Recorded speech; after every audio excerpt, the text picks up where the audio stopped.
Hi students, मैं चितिका ओझा आप लोगों के लिए पाइथन की आज एक और नई वीडियो लेकर आई हूँ। जैसा कि मैंने कल पिछले लेक्चर में बोला था कि आज हम लोग सीखेंगे किस तरीके से पाइथन के अंदर यूज़र से इनपुट ली जाती है। तो वो उससे रिलेटेड हम प्रोग्राम करेंगे कि यूज़र से इनपुट कैसे लेना है। आउटपुट प्रिंट करना तो हमने कल सीख लिया था, बट हमने वेरिएबल्स की वैल्यू असाइन करी थी, फिक्स थी वैल्यू 10 और 20। तो आज हम यूज़र से इनपुट किस तरीके से दें ताकि यूज़र को जब किसी भी पर्टिकुलर इनपुट के आउटपुट की ज़रूरत हो तो वो किस तरीके से इनपुट दे सकता है और किस तरीके से उसको आउटपुट मिलेगा। तो आज के लेक्चर में हम सीखने वाले हैं कि यूज़र से इनपुट किस तरीके से ली जाए। तो स्टार्ट करते हैं हम लोग अपना लेक्चर। तो मैं आप लोगों को बताऊंगी अभी कि यूज़र से इनपुट लेने के लिए ऑब्वियसली मुझे पहले पता होना चाहिए मेरा डेटा किस टाइप का है। ओके, तो मीन्स कि डेटा किस टाइप का है, कल हमने वेरिएबल्स के बारे में पढ़ा था। तो वेरिएबल्स तो जिनकी वैल्यू वेरी होती रहती है, चेंज होती रहती है।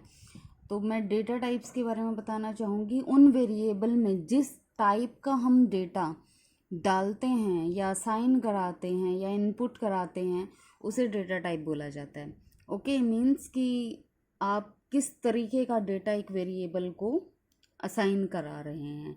अगर मैं बात करूं कि मेरे जो नॉर्मल नंबर्स हैं, अगर जैसे मैंने कल लिया था मेरी पिछली वीडियो में, कल की वीडियो में आप देखना कि 10 और 20 वो मेरे इंटीजर नंबर थे। नॉर्मल नंबर्स जो हैं वो मेरे इंटीजर नंबर्स होते हैं और इंटीजर के लिए हम यूज़ करते हैं इंट।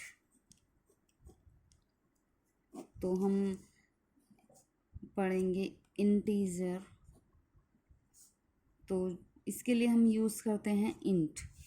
और जब हमें कोई डेसिमल वैल्यू अगर हम दें तो उसको हम बोलते हैं फ्लोट टाइप का डेटा। मीन्स इंटीजर मतलब मैं 0 to 9 कोई भी नंबर बोल सकती हूँ, और जब मैं कोई डेसिमल वैल्यू लूँगी तो उसको हम बोलते हैं फ्लोट टाइप का डेटा टाइप।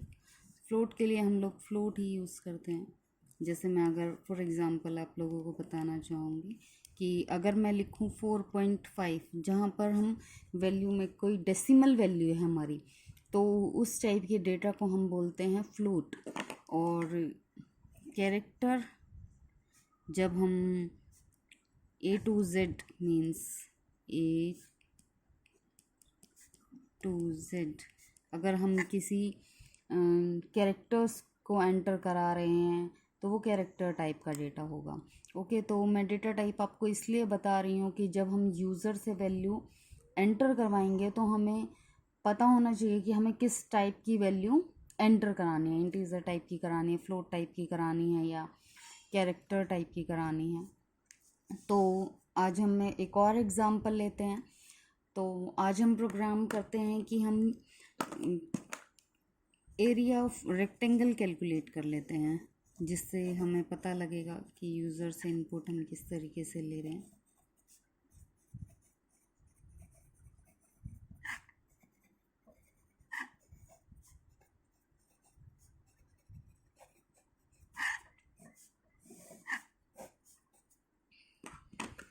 तो स्टूडेंट्स देखिए, मैं वेरिएबल्स के बारे में कल आपको बता चुकी हूँ। मैं एक वेरिएबल ले रही हूँ, सपोज़ एरिया ऑफ रेक्टेंगल का फॉर्मूला पहले मैं आपको बता देती हूँ। Area is equal to length into breadth. मुझे ये कैलकुलेट करना होगा प्रोग्राम से। तो आप देख रहे हैं मेरे को यहाँ पर 3 वेरिएबल्स की ज़रूरत होगी, एक एरिया, लेंथ और ब्रेड्थ। तो आप वेरिएबल्स के नाम कुछ भी रखें, नो इशू। तो मैं सबसे पहले ले लेती हूँ लेंथ के लिए वेरिएबल l, जिसके अंदर मैं यूज़र से इनपुट डलवा रही हूँ। तो इनपुट कराने का तरीका है इनपुट एंटर लेंथ। ओके, तो आप लोग ध्यान दीजिए, ये जो इनपुट फंक्शन है पाइथन के अंदर, ये हमारे इनपुट को एज अ स्ट्रिंग ही लेता है। स्ट्रिंग क्या होता है? Collection of characters. मीन्स कि मेरा नाम हो गया जितिका, तो ये कलेक्शन ऑफ कैरेक्टर्स है जिसमें कैरेक्टर्स यूज़ हो रहे हैं, तो उसको स्ट्रिंग बोला जाता है। तो अब ये जो इनपुट फंक्शन है ये मेरे डेटा को एज अ स्ट्रिंग कंसीडर करता है। तो मीन्स अगर मैं यहाँ पर इस तरीके से लिखूँगी तो मेरा प्रोग्राम कोई एरर तो नहीं देगा, बट मेरा आउटपुट भी सही नहीं देगा। तो मुझे अब ये क्या समझ रहा है कि मेरा जो डेटा यूज़र डाल रहा है वो कोई कैरेक्टर टाइप का डेटा डाल रहा है, ठीक है। तो इसको कन्वर्ट कराना होगा हमको। तो हमें जिस भी टाइप का डेटा एंटर कराना है, सपोज मैं बोलूँ मेरी लेंथ और ब्रेड्थ दोनों इंटीजर टाइप की वैल्यू हैं, तो मुझे यहाँ पर आगे इंट लिखना होगा। ओके, इंट लिखेंगे इस तरीके से। तो ये जो स्ट्रिंग टाइप का डेटा एंटर कराता है इनपुट फंक्शन, ये मेरे डेटा को इंटीजर टाइप में एंटर कराएगा, ठीक है। तो अगर आपको फ्लोट टाइप का कराना है, कोई डेसिमल वैल्यू लेनी है, तो आप यहाँ पर फ्लोट लिख दीजिए। और अगर आपको कोई स्ट्रिंग ही करानी है तो आपको कुछ भी लिखने की ज़रूरत नहीं है, आप सीधा इनपुट लिखिए और एंटर योर नेम, जो भी आपको लिखना है आप लिख सकते हैं। तो जब आपको स्ट्रिंग कराना है तो इनपुट फंक्शन लिख सकते हैं आप, कुछ कन्वर्ट कराने की ज़रूरत नहीं है। इंटीजर के लिए आपको इंट लिखना है, और फ्लोट टाइप का अगर आप डेटा चाहेंगे तो आपको यहाँ पर फ्लोट लिखना है। बाकी सेम है। मैं एक वेरिएबल ले रही हूँ एरिया, जिसमें आंसर स्टोर होगा मेरा, एरिया ऑफ रेक्टेंगल कैलकुलेट होके। तो मैंने जो वेरिएबल लिया था वो लिया था L इंटू बी। ओके, तो अब इसके अंदर मेरा आउटपुट स्टोर कराना है मुझे। तो the area of rectangle is, मेरा आउटपुट एरिया में स्टोर हो रहा है, मैं इस तरीके से लिख दूँगी। तो आप इस तरीके से प्रोग्राम को रन कर सकते हैं। यूज़र से इनपुट आप इस तरीके से एंटर करा सकते हैं। इसी चीज़ को हम सिस्टम पर भी एक बार करके देख लेते हैं कि यूज़र से इनपुट किस तरीके से लेना है। जब आप रन करेंगे तो इस तरीके से दिखाई देगा। एंटर लेंथ मैं इक्वल लगा देती हूँ, यहाँ पर दिखाई देगा एंटर लेंथ, एंटर ब्रेड्थ, इस तरीके से दिखाई देगा। तो आप जो भी लेंथ और ब्रेड्थ डालेंगे वो कैलकुलेट यहाँ पर होगा और एरिया में असाइन होगा, और आपका आउटपुट आपको शो हो जाएगा। इस चीज़ को हम सिस्टम पर करते हैं अभी फटाफट से।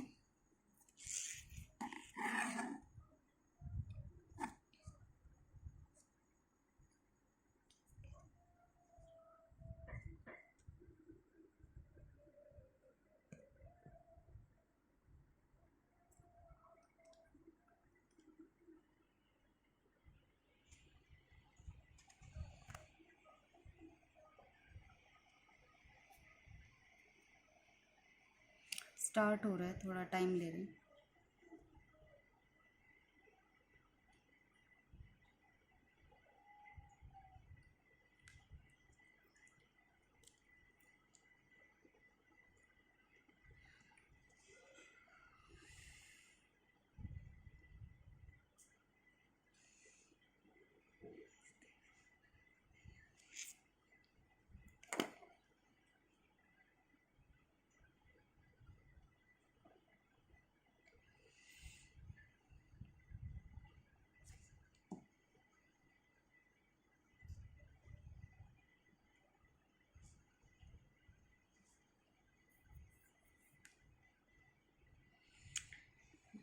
सॉरी, थोड़ा सा टाइम लग गया स्टार्ट होने में।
ओके स्टूडेंट्स, आप लोगों को प्रोजेक्ट क्रिएट करना आता है। पिछली 2 वीडियोस में मैंने आपको बताया है।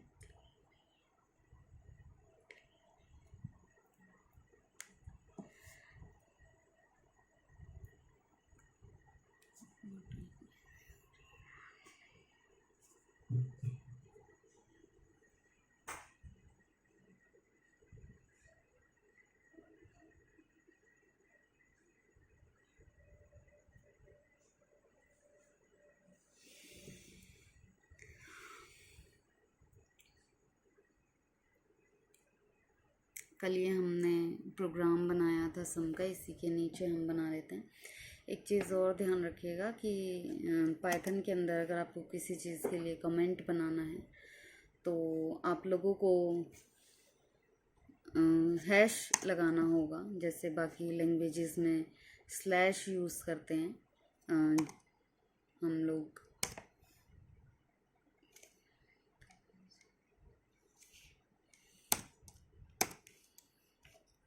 इस तरीके से आप कमेंट बना सकते हैं।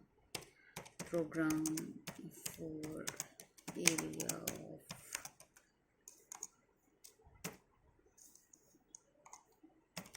रेक्टेंगल। अब हम अपना प्रोग्राम लिखते हैं। मैं एल एक वेरिएबल ले रही हूँ जिसमें मैं यूज़र से इनपुट ले रही हूँ, जैसे मैंने अभी आपको बताया। इंट इनपुट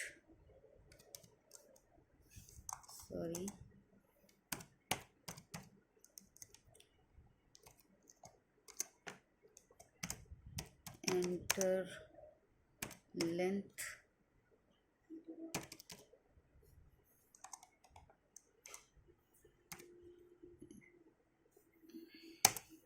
उसके बाद int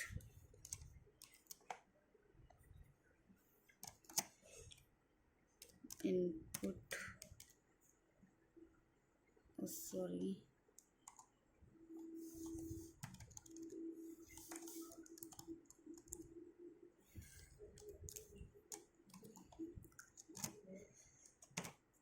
enter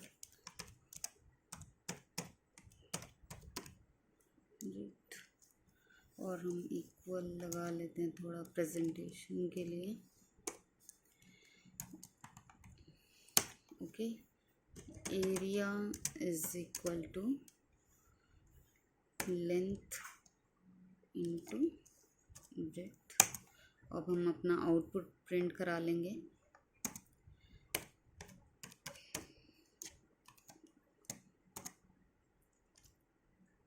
the area of rectangle is equal to, हमारा आउटपुट एरिया नाम के वेरिएबल के अंदर है, तो मैंने ये रन करना है। आप इस पर मुझे राइट क्लिक करना है।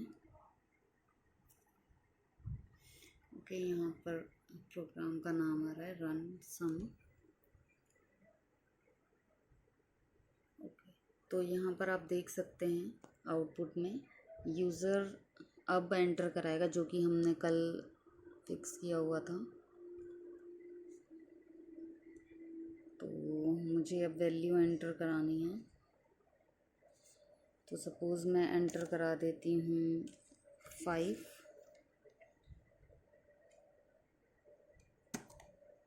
और दूसरी वैल्यू एंटर करा देती हूँ 7।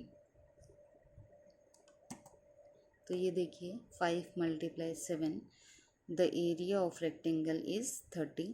और ये ऊपर कल हमने जो सम का प्रोग्राम किया था उसका आउटपुट आ रहा है। नीचे जो हमने आज प्रोग्राम किया है इसमें हमने यूज़र से इनपुट नहीं लिया था, यहाँ पर हमने यूज़र से इनपुट लिया है, आप देख सकते हैं।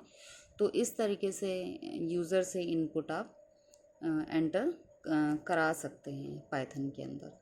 ओके स्टूडेंट, कल मिलते हैं नए वीडियो के साथ। Bye bye.